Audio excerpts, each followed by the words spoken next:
Buenas tardes, hermanos. ¿Cómo estamos? Espero que esté bien.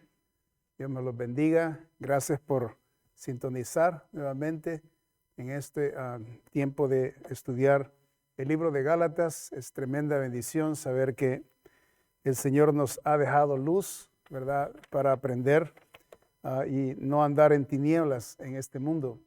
Y entre más estudiemos la palabra de Dios, ¿verdad? Más se abren las oportunidades de ser sabios, crecer en la gracia y por supuesto seguir aprendiendo para vivir mejor en este mundo para el Señor. Amén. So, vamos a continuar el libro de Gálatas. Estamos en el capítulo 2, versículo 17 y vamos a leer al 18 esta tarde. Eso dice la palabra de Dios. Y si buscando ser justificados en Cristo también nosotros somos hallados pecadores, ¿es por eso Cristo ministro de pecado? En ninguna manera, porque si las cosas que destruí, las mismas vuelvo a edificar, transgresor me hago. El tema de esta tarde, en este mensaje le he titulado La justificación en Cristo es segura, porque ese es el tema que se está desarrollando aquí, ¿verdad? La última vez prediqué sobre la fe contra las obras, ¿verdad? Estamos hablando sobre el tema es la salvación y este precioso libro de Gálatas se centra tremendamente en esta área. Vamos a orar que el Señor bendiga este tema y podamos aprender y aplicar su palabra. Señor, te damos gracias por el privilegio que nos das de continuar, Señor, en este domingo, seguir aprendiendo de tu palabra. Síguenos, Señor, instruyendo. Gracias por el Espíritu Santo de Dios. Gracias por tu palabra. Gracias por cada tema que se desarrolla, Señor, en cada libro de la palabra de Dios. Y, Señor, gracias por permitirnos aprender y tener la libertad de poder estudiar tu palabra. Gracias por los hermanos que están viendo, Señor, y siguiendo siempre estos mensajes. Bendíceles, bendícenos en el nombre santo de mi Señor Jesucristo. Amén. La justificación en Cristo es segura. La pregunta es, ¿por qué se percibe que la justificación de nuestro Señor Jesucristo ofrece, que el Señor Jesucristo ofrece es puesta en tela de juicio? O sea, que es cuestionada. O sea, hablando de la justificación, o sea, hablando la obra preciosa que el Señor hizo en la cruz de Calvario, ¿verdad? Y que nosotros como humanos somos justificados en su obra. Y esta obra siempre es puesta en tela de juicio. Cuando digo en tela de juicio, es que está siendo juzgada, está siendo no muy creída y está siendo vista, ¿verdad? Con una lupa, por decir así, ¿verdad? Y eso es lo que está pasando aún en nuestros tiempos, no solamente en el tiempo del apóstol Pablo. Por eso este tema se desarrolla en la justificación del Señor Jesucristo. El apóstol Pablo nos presenta dos puntos importantes en esta escritura. Y vemos, número uno, la justificación basada por los críticos de Pablo. Vemos el versículo 17 y aquí él trae un argumento desde el capítulo, del versículo 11, ¿verdad? Todo ese es del versículo 11 donde confronta a Pedro y todo esto aquí, hablando de que Pedro, ¿verdad?, no andaba de acuerdo al Evangelio y y se cruzan todos estos temas aquí. Pero es importante, connotar de que el 17 y el 18 versículos que vamos a observar siempre tienen, ¿verdad?, esta link o esta conexión con los versículos que acabamos, que hemos ya estudiado. All right? Ese es el argumento que trae el apóstol Pablo. La justificación basada en los críticos de Pablo. La pregunta que los críticos se hacían, ¿verdad?, con referencia a la justificación de nuestro Señor Jesucristo, era la siguiente, y esta es la pregunta que ellos se hacían. ¿Podría Cristo hacernos pecadores por confiar que hemos sido justificados por fe en Él solamente. ¿Ok? En Él solamente. Eran los críticos. Esa es la pregunta del crítico. O sea, ¿podemos nosotros podríamos ser nosotros pecadores o ser pecadores por solamente seguir a Cristo o confiar en Él o seguir en Él, la justicia que Él nos enseña? Entonces, el razonamiento detrás de esta pregunta o esta posición era que los críticos del apóstol Pablo argumentaban que Pablo estaba haciendo a Cristo ministro de pecado. Por eso dice el versículo ahí, y si buscamos ser justificados en Cristo, también nosotros somos hallados pecadores. Es por eso Cristo ministro de pecado. Note que eso es lo que estaban connotando. O sea, el apóstol Pablo reduce, ¿verdad?, este argumento y dice, ¿cómo? O sea, que ustedes están creyendo de que Cristo es ministro de pecado, que Él está produciéndonos a nosotros pecar. ¿Ok? Ese es el argumento. Entonces, este es lo que está argumentando el apóstol Pablo. Entonces, la forma que esta posición era concebido, de acuerdo a ellos, o sea, a los judíos, estos críticos, era que cuando un hombre se alejaba de la ley, de acuerdo a ellos, para confiar y seguir a Cristo, Cristo los hacía pecar. ¿Por qué razón? Porque Cristo hacía fácil que ellos quebrantaran la ley. ¿Por qué? Porque lo estaban siguiendo a Él. Entonces, el judaísmo obviamente enseñaba de que pues la ley no la pueden dejar. Entonces, y el Señor Jesucristo, por supuesto, confrontaba a algunos que practicaban la ley, incluso a los sacerdotes, ¿verdad? Si conoce usted bien los evangelios, el Señor confrontaba las obras de los fariseos, de los saduceos, o sea, de todos estos hombres que eran importantes dentro del gobierno hebreo. Y entonces se ve que cuando Pablo predica el evangelio de Cristo, también se ve que como es por gracia, no es por obras, ¿verdad? Y entonces el judío, ¿verdad?, enseña que, ¿verdad?, hay que hacer ciertas obras, ¿verdad? Entonces esto era el conflicto de la predicación y la enseñanza del apóstol Pablo. Entonces hacía parecer de que el que seguía a Cristo hacía pecar a la persona que lo seguía, porque se oía como que el Señor Jesucristo, al seguirlo a Él, se tenían que dejar la ley. Y ese era el principal conflicto. Ellos decían que Cristo había roto la ley, que había quebrantado la ley.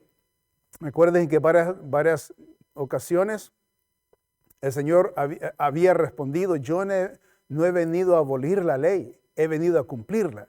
Okay, acuérdense de que el Señor mismo, ¿verdad?, fue confrontado precisamente a esto. Y muchas veces, ¿verdad?, le aventaban al Señor algunas preguntas, ¿verdad?, para ver como si Él caía en las preguntas, ¿verdad? Le ponían, por ejemplo, para juzgar a esta mujer que había cometido adulterio, ¿qué es lo que se necesita hacer? De acuerdo a la ley, dice, necesitamos apedrearla. ¿Qué hizo el Señor? No la apedrearon en ese momento, pero ella había cometido el delito o había cometido el crimen de acuerdo a la ley, ¿verdad?, que ella se merecía en ese momento ser apedreada. El Señor lo que hizo es que agarró una piedra y comenzó a invitar, ¿verdad?, a los que estaban fuera de pecado que aventaran la primera piedra. Eso nunca lo habían escuchado en las sinagogas o en el templo. Entonces, eso era un desafío a la ley. La ley decía que hay que matarla a esta mujer apedreada, y el Señor dijo, está bien, yo no voy a intentar de decir no a la ley, pero ¿quién va a comenzar? Si está libre de pecado, ¿quién lo va a hacer primero? Eso es una tremenda confrontación a la ley, a la cultura y al plan, ¿verdad?, de que ellos tenían para agarrarlo al Señor en curva. Y ninguna de esas cosas sucedieron. So, el Señor sabiamente, ¿verdad?, los confrontó y por supuesto, como la ley no tiene el poder que tiene la gracia, ¿verdad?, el Señor confrontó a ellos en el mero corazón, ¿verdad? No a la costumbre, sino que se fue al corazón, a lo más práctico de la vida. ¿Ok? Si tú estás libre de pecado, aquí está la piedra. Tómala y aviéntala. ¿Ok? Qué tremendo eso, tremendo, tremendo. So, el Señor, ¿verdad?, hace esa tremenda pregunta y tremenda confrontación. So, esto invita a reconocernos, ¿verdad?, de que nosotros, o sea, nadie puede juzgar, nadie puede estar juzgando a una persona o incriminándola, ¿verdad?, porque tiene ciertos conocimientos de educación o ciertas características de algún conocimiento que permite que la persona sea culta, hablando de lo secular, ¿verdad? Pero el punto aquí principal ¿es justo o es injusto lo que se está haciendo? Y esto se va mero al corazón. Entonces, ellos decían que Cristo había roto la ley.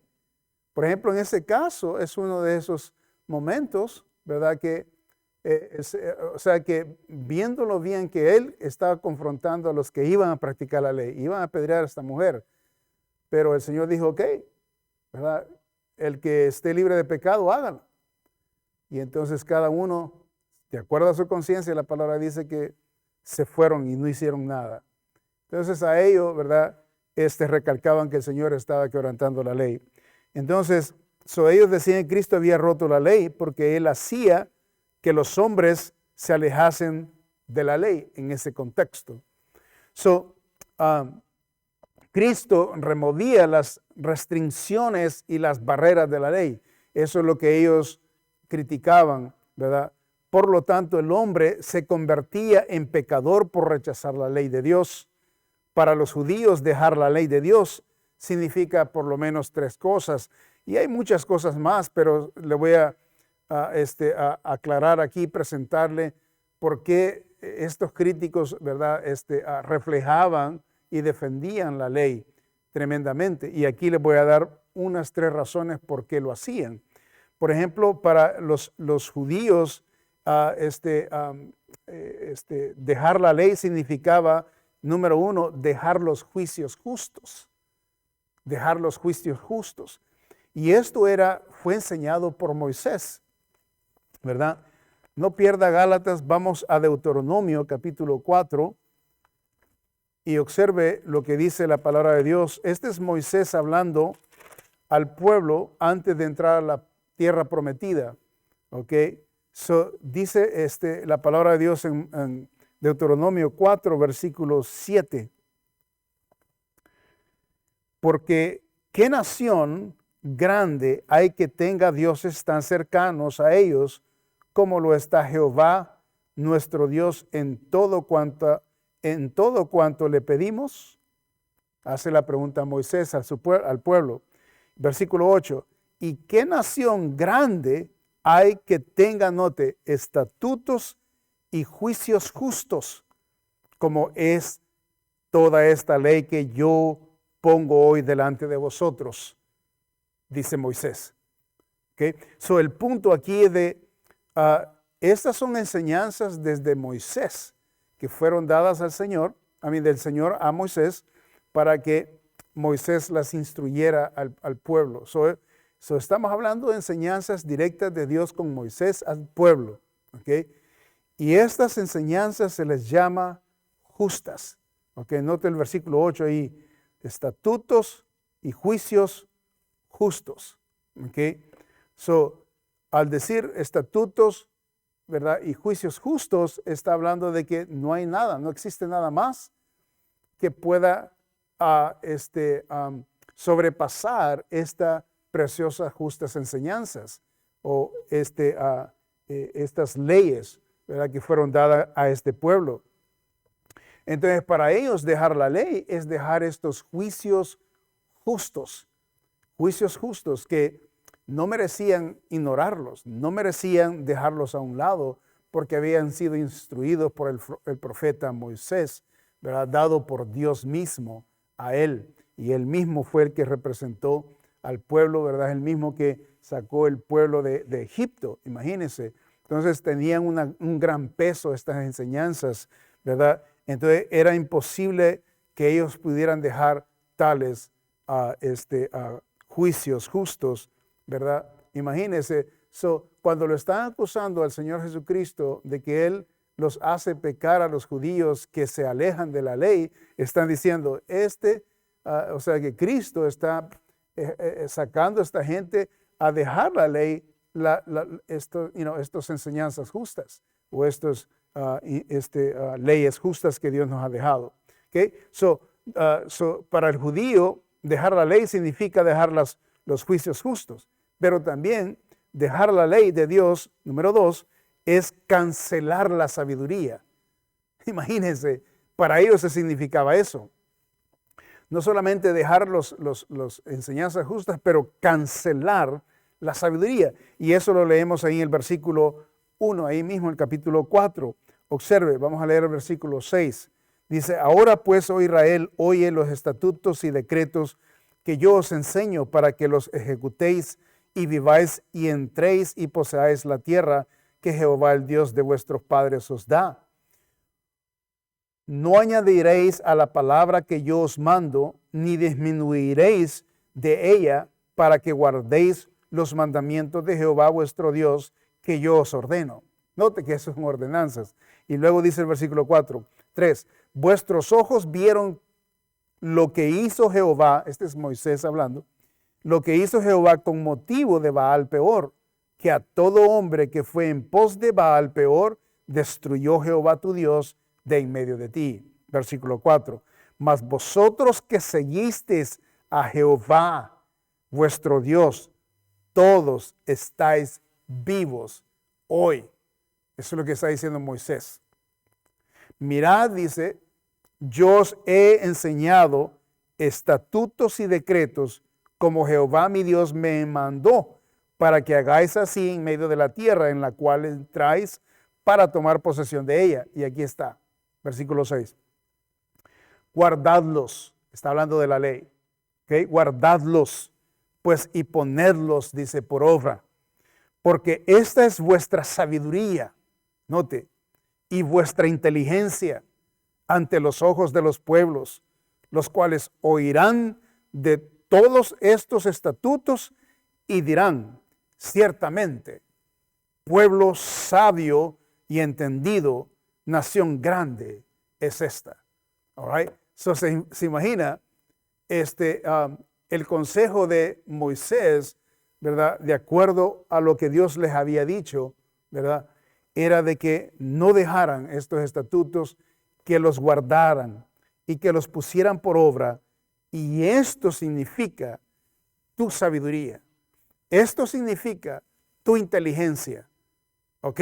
So, el dejar la ley es cancelar la sabiduría, es cancelar, ¿verdad? Este beneficio que Dios les había dado de estas instrucciones. Entonces, hablando acerca de este tema precioso, acerca de la palabra de Dios y qué importante es estudiar la palabra de Dios, o sea, la ley de Dios, o la palabra de Dios en general. Note lo que está diciendo Moisés, el profeta, al pueblo del Señor, ¿verdad? Meditando esto, ¿verdad? Que Moisés hace esto y su servidor como pastor de la Iglesia Bautista de Los Ángeles, qué importante es no cancelar la palabra de Dios, ¿ok? Dejar la palabra de Dios, si nosotros la dejamos a un lado, si nosotros no leemos la palabra de Dios, si nosotros no meditamos, si no la consideramos para nuestro juicio, para las decisiones que hacemos en nuestra vida, si nosotros no estudiamos la palabra de Dios para el beneficio de nuestros hijos, si no estudiamos la palabra de Dios para el beneficio de decisiones que necesitamos hacer en el hogar, si nosotros no nos agarramos de la palabra de Dios, ¿okay? Va a haber problema. ¿Okay? Aquí, lo que está diciendo Moisés al pueblo, dice, no canceles la sabiduría. Si la dejas, vas a cancelar la sabiduría en tu hogar, en tu familia y en tu nación. ¿Se fija? No podemos dejar nosotros de estudiar la palabra de Dios. El Señor Jesucristo nos enseña, ¿verdad?, en San Juan, que necesitamos escudriñar las Escrituras, porque en ellas nosotros sabemos que tenemos vida eterna. Entonces, qué importante, hermanos. Fíjense que no veamos la palabra de Dios como un libro, ¿verdad?, solamente con un montón de páginas. No, hermanos, la palabra de Dios es la sabiduría. O sea, hablando de la ley de Dios, es la sabiduría. No estoy hablando solamente de los 10 mandamientos. Y aquí está en el contexto que estamos hablando, es en el contexto de los 10 mandamientos. Pero yo le estoy hablando en general de la palabra de Dios. ¿Ok? Que no la desechemos. Que hagamos la palabra de Dios nuestra sabiduría, nuestra inteligencia. Y eso es lo que dice aquí. Note, volvamos a leer versículo 6. Guardadlos, dice pues, y ponedlos por obra, porque esta es vuestra sabiduría y vuestra inteligencia ante los ojos de los pueblos, los cuales oirán todos estos estatutos y dirán, ciertamente, pueblo sabio y entendido, nación grande es esta. ¿Se fija cómo se calcula o cómo se caracteriza una nación o un pueblo? ¿Ok? Si es inteligente, no es inteligente. Si es sabio, no es sabio. Es en base a la palabra de Dios. Fíjense que si usted va a la historia de esta nación, usted va a encontrar, hermanos, que esta nación fue fundada, ¿verdad?, en la palabra de Dios. Por eso nosotros vemos que los 200 y pico años que tiene esta nación de existir, existió, hermanos, ¿ok? Y vino a ser poderosa. No porque esta nación ganó muchas guerras en el mundo e invadió muchas naciones. Si usted observa, Estados Unidos no ha invadido como Inglaterra ha invadido el mundo. Inglaterra está en África, está en Europa, está aquí en Canadá, vinieron aquí a Estados Unidos, Inglaterra, donde quiera que no se metió donde no fue Inglaterra a invadir. ¿Okay? Invasión es que literalmente toman en la tierra y ellos la reclaman como de ellos. Estados Unidos nunca hizo eso. Estados Unidos, si hubo guerra con Inglaterra, es defenderse con Inglaterra. Y después que se hizo autónomo, esta nación lo que hizo es expandirse en el terreno que había acá. Y sí hubieron algunas atrocidades que hicieron con los indios de aquí, locales, es cierto. Pero en mucha de la historia, cuando usted lee las historias, hubieron misioneros cristianos yendo a los indios a ganarlos para Cristo.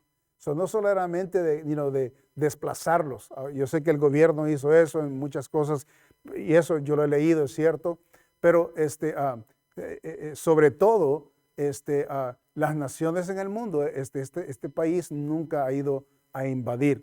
Entonces, cuando se estableció en base a ese criterio, ¿verdad?, bíblico y se fundó en ese criterio. Y por eso Dios bendijo a esta nación tremendamente, porque Dios también era mencionado. Ya ve que en todos los documentos que hay en la Constitución, Dios es mencionado. En los edificios, Dios es mencionado. En el dinero, Dios es mencionado. Aún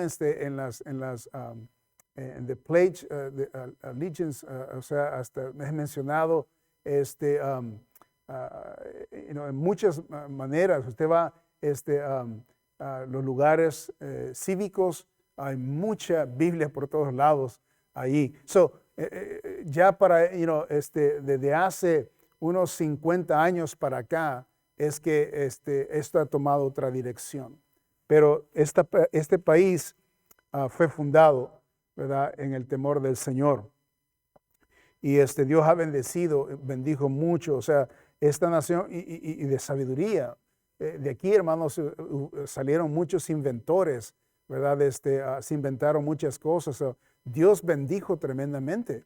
Mucha gente, muchos científicos de aquí. Yo sé que algunos científicos han ido por otro lado, pero mucha tecnología que se ha desarrollado, ¿verdad? Y viene a ser potencia en el mundo. Todo eso tiene que ver mucho porque Dios lo ha permitido con el fin de que, ¿verdad?, ellos que la gente en el mundo digan exactamente lo que dice este versículo aquí. Ciertamente dice, pueblo sabio y entendido, nación grande, es esta. Yo estoy de acuerdo en lo que está diciendo ahí ese versículo con referencia a Estados Unidos. Pueblo grande, pueblo entendido, nación, ¿verdad? Inteligente. ¿Por qué? Porque aquí, hermanos, se predicó la palabra de Dios, hubieron avivamientos con la palabra de Dios. La gente, hermanos, literalmente, ¿verdad? Leían. Todo esto se está menguando por el progresivismo que hay, nuevas ideologías, los nuevos generaciones, literalmente, cuando no quieren nada con Dios, ¿verdad? Dejan a un lado la palabra de Dios. Jóvenes, muchos jóvenes, estamos hablando de quizás el 40 al 50% de los jóvenes, hermanos, en nuestro tiempo no quieren nada con Dios. Aquí en esta nación. Y quizás más, es posible que la estadística es más. Es increíble. Y esas generaciones son las que vienen a cambiar, ¿verdad? A irse chueco, porque dejan la palabra de Dios. ¿Y qué pasa cuando un hogar o una nación deja la palabra de Dios? Van a haber consecuencias. Y este es el tercero. Note, dejar la ley de Dios, habrá consecuencias. ¿Ok? Vaya a Segunda de Crónicas. Miren lo que dice la palabra de Dios. Y estos son palabra de Dios, hermanos. Mire, capítulo 12, Segunda de Crónicas 12 y el versículo 1 en Segunda de Crónicas. Dice la palabra de Dios, cuando Roboam había consolidado el reino, dejó la ley de Jehová y todo Israel con él. Okay, este es el hijo de Salomón. Okay. Note, ¿qué pasó cuando él dejó la ley de Jehová? Y por cuanto se había rebelado contra Jehová en el 5º año del rey Roboam, subió Sisac, rey de Egipto, okay, contra Jerusalén, con 1,200 carros y con 60,000 hombres de a caballo. Mas el pueblo que venía con él de Egipto, esto es, de libios, suquienos y etíopes, no tenían número. Oh my goodness. Estamos hablando de un tremendo ejército que se había unido. Son como 4 naciones que se habían unido. Y sin número, dice aquí, la palabra de Dios nos enseña esto. Y tomó las ciudades fortificadas de Judá y llegó hasta Jerusalén. Mire, hasta la capital llegaron, se tomaron, o sea, todo el territorio que se tomaron para entrar y llegaron hasta la capital que está en Jerusalén. Entonces, okay, vino el profeta Semaías a Roboam y a los príncipes de Judá que estaban reunidos en Jerusalén por causa de Sisac y les dijo lo siguiente: así ha dicho Jehová, vosotros me habéis dejado y yo también os he dejado en manos de Sisac. ¿Ok? Hay consecuencias cuando dejamos la ley de Dios. Ahí dice bien claramente. ¿Ok? Por eso el judío, bueno, por eso nosotros en nuestros hogares apliquemos esto para nosotros, ¿verdad? Cuidado con dejar la palabra de Dios a un lado. ¿Ok? Y estar leyendo novelas o estar leyendo otra clase de libros. ¿Okay? Yo le aconsejo, hermano y hermana, ¿okay?, que en su hogar, antes de leer otro libro, ¿okay?, que usted tenga, yo tengo un montón de libros que yo leo, o los llevo, ¿verdad?, en capítulos y todo, pero yo siempre tengo esta convicción que debo de leer la palabra de Dios antes de leer cualquier otro libro. ¿Okay? Y esa es una decisión que he tomado, porque si no hacemos esta decisión en nosotros, estamos dejando a un lado la palabra de Dios. Y la palabra de Dios tiene que ser primero, tiene que ser prioridad en nuestras vidas. Entonces, si nosotros damos prioridad a Dios así de esa manera, es increíble cómo Dios nos va a dar también la prioridad a nosotros. ¿Ok? Eso así es, hermano. Mire, dejamos la ley, la hacemos a un lado, va a haber consecuencias. Ahora, esto era el punto de los judíos que le estaban trayendo de argumento en contra de Pablo. ¿Okay? De que si estaban siguiendo a Cristo, estaban dejando ir la ley, estaban cancelando la sabiduría, estaban cancelando los justos juicios de Dios, estaban cancelando o literalmente dando a un lado, ¿verdad? Y por supuesto vendrían consecuencias. Y ellos ya lo saben, ¿verdad? Lo sabían porque ellos han tenido más consecuencias que ningún pueblo sobre la faz de la tierra, que el pueblo hebreo, por haber dejado la palabra de Dios. Y por dejar la palabra de Dios siempre les viene consecuencias. Y ellos han sufrido eso en su propia carne. Entonces Pablo, para el tiempo de Pablo, acuérdense, ellos ya habían sido esclavos, ¿verdad? Ya todo este tiempo había pasado donde ellos habían sido esclavos, habían sido llevados de sus tierras, ¿verdad? Y les habían quitado su templo. Todo eso había pasado porque habían dejado la palabra de Dios. A eso es que le tenían temor.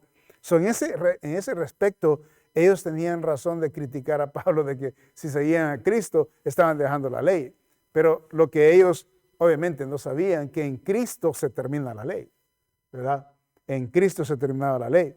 Entonces, esto es un breve análisis de la importancia y el valor que el judío tiene para la ley de Dios. Por esta razón era fuerte la acusación que hacían, ¿verdad?, contra Cristo y sus seguidores. Porque decían, hey, ¿cómo podemos dejar la ley para seguir a un hombre, ¿verdad? Y esto, ¿verdad?, era el argumento que siempre chocaba con el evangelio cuando Pablo presentaba el evangelio con el pueblo judío. ¿Okay? Y acuérdense que ellos ya para este tiempo eran un poco más celosos con la palabra de Dios por la historia que ellos ya habían vivido. ¿Okay? La justificación basada por los críticos de Pablo, la vemos ahí claramente. Ahora, número 2, vemos la justificación predicada por Pablo. ¿Okay? Vemos en el versículo, volvamos allá a Gálatas, y aquí está el ángulo o en la manera, la posición del apóstol Pablo en cuanto a la justificación.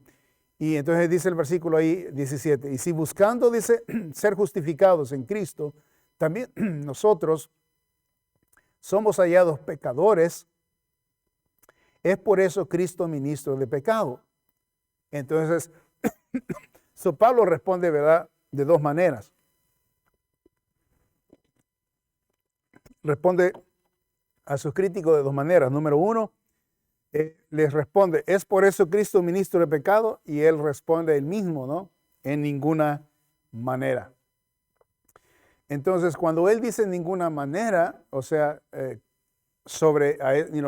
la manera que ellos lo entienden, en ninguna manera de ellos que se lo entienda, sino que en la manera que él ya lo había explicado. Y la manera que lo había explicado en el versículo 16, dice el apóstol Pablo ahí, el versículo 16, el anterior al 17, dice, sabiendo que el hombre, dice, no es justificado por las obras de la ley, sino por la fe de Jesucristo. ¿Ok?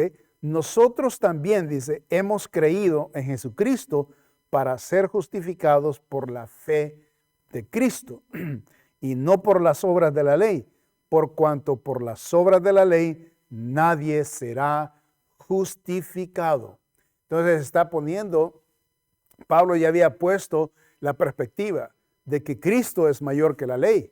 Acuérdense que hemos visto que en Cristo termina la ley, ¿verdad? Y todo eso es una enseñanza que tenían que ser escuchada o entendida para poder estar 100% con el apóstol Pablo.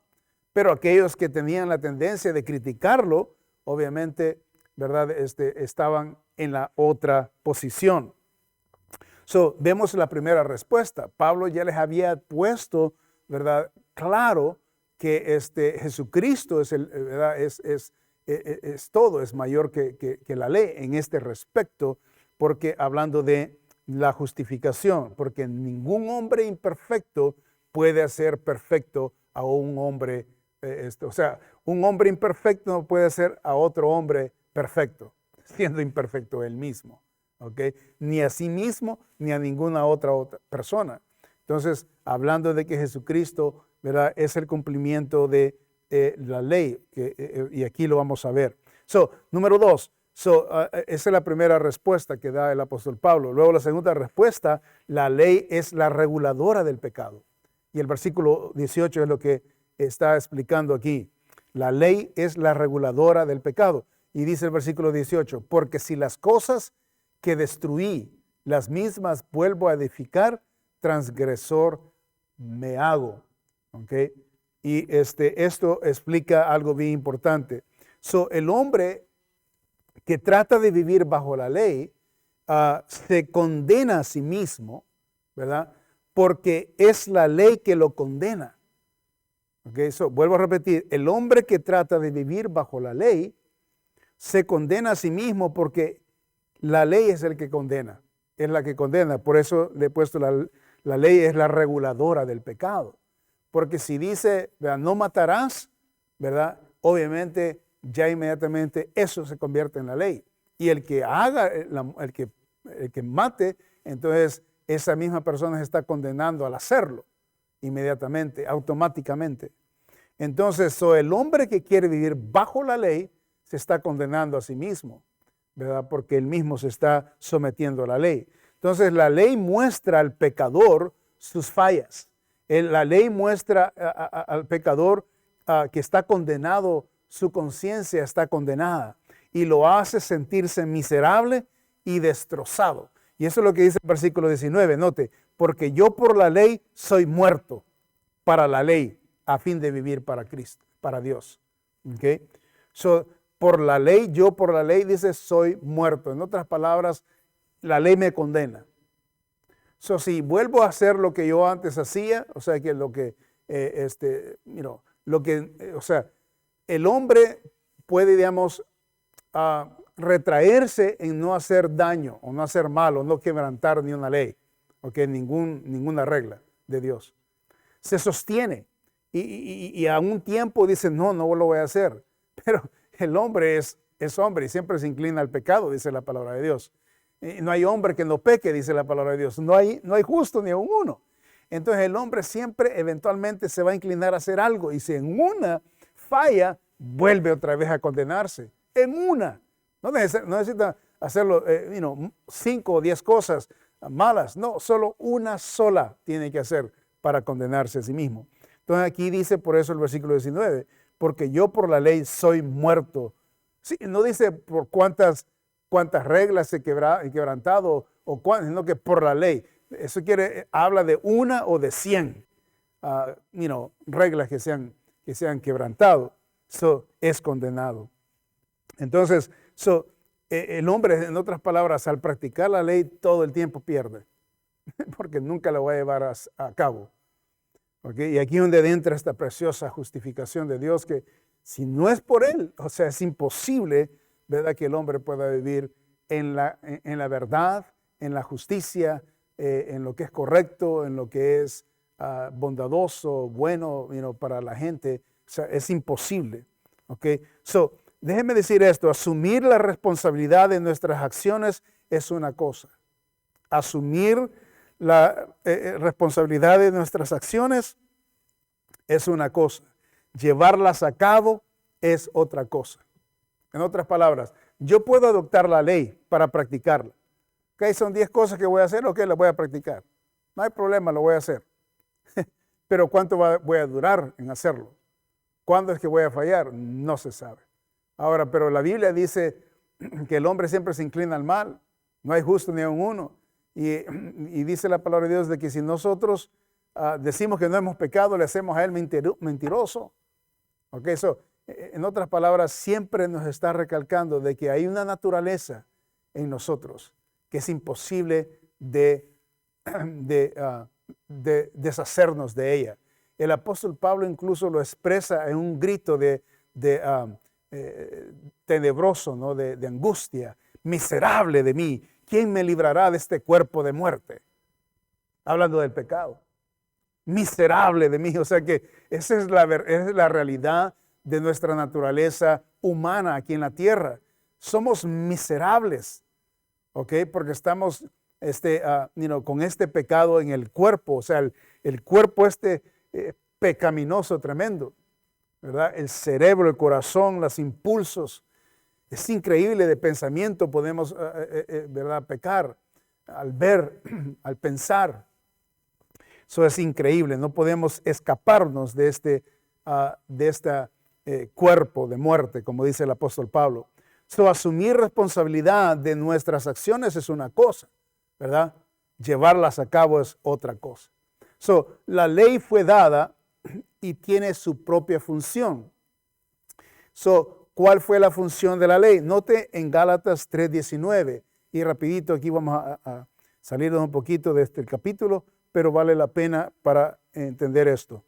Note, el versículo 19 dice lo siguiente, 3:19 de Gálatas. Entonces, ¿para qué sirve la ley? Buena pregunta. ¿Para qué sirve la ley? Si la ley, bueno, me condena en el pecado. Claro, es que es para eso que para eso es la función de la ley. La función de la ley es decirnos que lo que estamos haciendo mal. No nos salva, pero nos dice lo que estamos haciendo mal. ¿Ok? Esa es la medida. Entonces el versículo ahí 19 dice claramente, entonces ¿para qué sirve la ley? Fue añadida, dice, a causa de las transgresiones, o sea, de los pecados, hasta que viniese la simiente a quien fue hecha la promesa y fue ordenada por medio de ángeles en mano de un mediador. Beautiful. Y el mediador dice, no lo es de uno solo, pero Dios es uno. Y entonces está hablando de que Dios tenía preparado y habla de un tiempo específico hasta que viniese la simiente. Hasta implica tiempo, ¿ok? Hasta que se cumpliese algo específico, ¿ok? La ley es impotente para salvar a las almas. La ley lo que hace es solamente marcar el pecado y apuntarnos el dedo. Tú eres el pecador. Pero no nos dice qué podemos hacer sobre el pecado. ¿Ok? Solo nos dice tú eres pecador. O sea que nos condena, nos enjuicia. Eso es lo que es la ley. Y para eso fue dada. Pero ahora veamos que la ley es impotente para salvar almas. Solo nos condena, como acabamos de leer. Ahora, por eso necesitamos, ¿verdad?, la justificación. Ahora, note lo que le voy a enseñar en Romanos. Pablo lo habla en el contexto, la epístola a los Romanos. Lo dice de esta manera, capítulo 8, y el versículo 2. Dice, porque la ley del Espíritu de vida en Cristo Jesús me ha librado de la ley del pecado y de la muerte. Gloria a Dios por eso. Amén, gloria a Dios. Precisamente el versículo 1 es un buen versículo para enseñarlo a muchas personas que acaban de recibir a Cristo o que tienen problemas, ¿verdad?, con esto de la salvación. Ahora pues ninguna condenación hay para los que están en Cristo Jesús, los que no andan conforme a la carne, sino conforme al Espíritu. Porque la ley del Espíritu de vida en Cristo, ¿ok? Note que cuando nosotros recibimos a Cristo, ya entramos a otra ley. No la ley de ¿verdad? Que estamos hablando de los 10 mandamientos. Entramos a la ley, dice aquí, la ley del Espíritu. Bien importante entender eso. La ley del Espíritu de vida, dice, en Cristo. ¿Okay? Jesús me ha librado, dice, de la ley del pecado y de la muerte. ¿Okay? La ley del pecado es la ley que marca lo que nosotros no debemos de hacer, ¿verdad? O cuando quebrantamos, nos dice ya cometiste pecado, ya cometiste delito, ya robaste, ya mentiste, ya hiciste malas, ¿verdad? Acciones. ¿Ok? Eso es lo que nos dicta y ya nos condenó. Ahora la ley del Espíritu en Cristo nos libra de esa ley.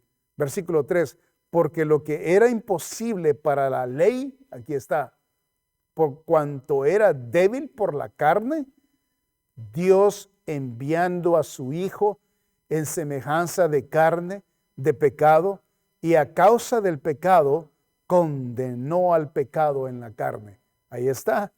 Beautiful.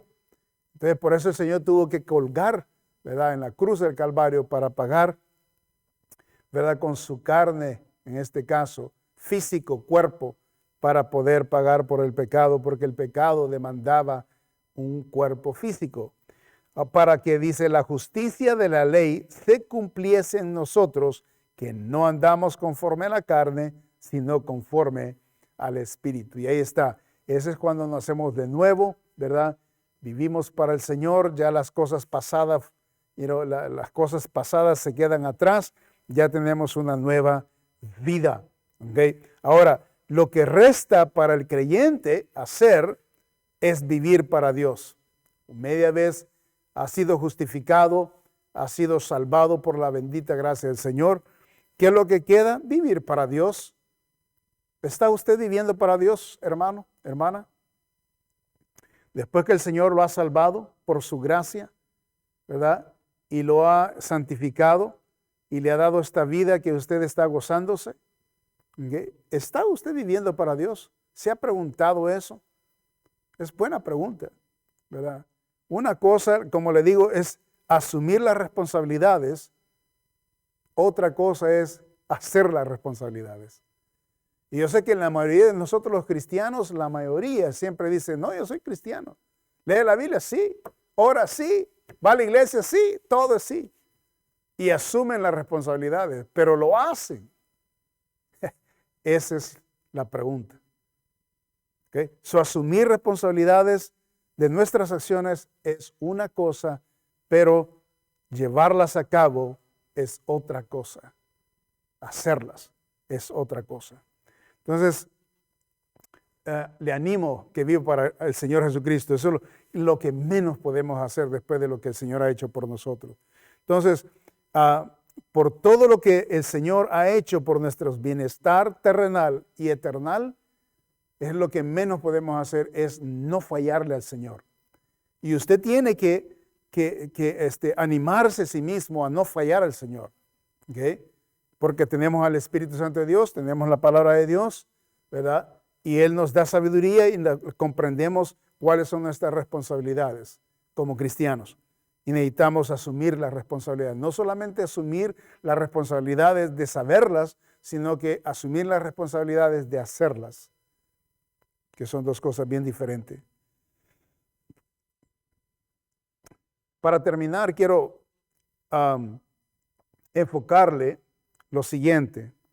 Por esta razón, vemos que el apóstol Pablo, en el versículo 20 de Gálatas, ahí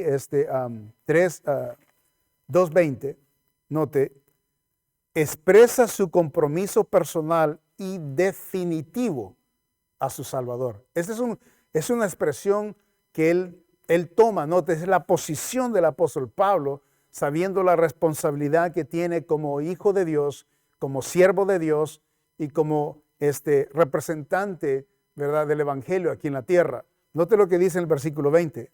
Con Cristo estoy juntamente crucificado. Y ya no vivo yo, mas vive Cristo en mí. Y lo que ahora vivo en la carne, lo vivo en la fe del Hijo de Dios, el cual me amó y se entregó a sí mismo por mí. Lo vamos a estudiar este versículo más en detalle el próximo domingo. Pero quería marcarle a usted el compromiso que el apóstol Pablo hace sabiendo lo que Dios hizo por él. Y eso es lo que menos podemos hacer nosotros también.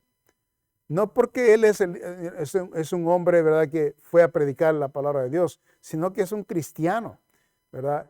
Y por eso el varón hace esto. Es un compromiso personal, ¿verdad? Y cada uno de nosotros debe de tomarlo en serio, ¿verdad? Le desafío, ¿verdad?, que hagan un compromiso con Dios, ya que Él le ha justificado a usted, ¿verdad?, de sus pecados. El Señor le ha perdonado sus pecados, usted confió en Él, ¿verdad? Ahora usted confía en vivir para Él. Y esa combinación preciosa, usted va a ver que usted no tiene nada que perder. Nada. es pura ganancia, porque cuando vivimos para Dios, no vamos a estar haciendo cosas indebidas. Vivimos haciendo las cosas debidas, las cosas correctas, las cosas justas. Y nadie en este mundo que hace cosas justas y verdaderas y buenas, le va a ir mal. Y si le va mal, lo va a hacer dentro del parámetro de Dios. Porque sí vamos a ser perseguidos, vamos a ser, ¿verdad? Quizás martirizados por hacer el bien. Y eso pues lo tenemos en la Biblia, es claro eso en la Biblia, que el que sigue a Cristo va a ser perseguido también, y Él nos enseña esto. Sin embargo, la vida que nosotros vivamos conscientemente responsables de nuestra responsabilidad para con el Señor, es lo que menos podemos hacer. ¿Okay? So, le invito a que usted tome decisiones así, radicales, fuertes, ¿verdad? Para glorificar a Dios. Su vida no va a ser la misma. Sus hijos, su esposa, todos, ¿verdad? En casa van a ver, ¿verdad? Al varón seguir, ¿verdad? Usted, madre soltera, ¿verdad? Ahí en su hogar, de que usted toma decisiones apropiadas para el beneficio de sus hijos, espirituales, morales, correctas, ¿verdad? En todo lo que beneficie en las cosas de Dios. Y va a ver cómo Dios va a prosperar y bendecir su hogar. Yo he visto familias tremendas, ¿verdad? El Señor cómo ha prosperado sus vidas, porque ellos han dado prioridad a las cosas de Dios y a la palabra de Dios. Okay. Espero que esto haya sido de bendición, y el próximo domingo vamos a estudiar más detalladamente esos 3 versículos más que tenemos ahí antes de terminar el capítulo 2. Ok, Dios me los bendiga, pasen una feliz tarde.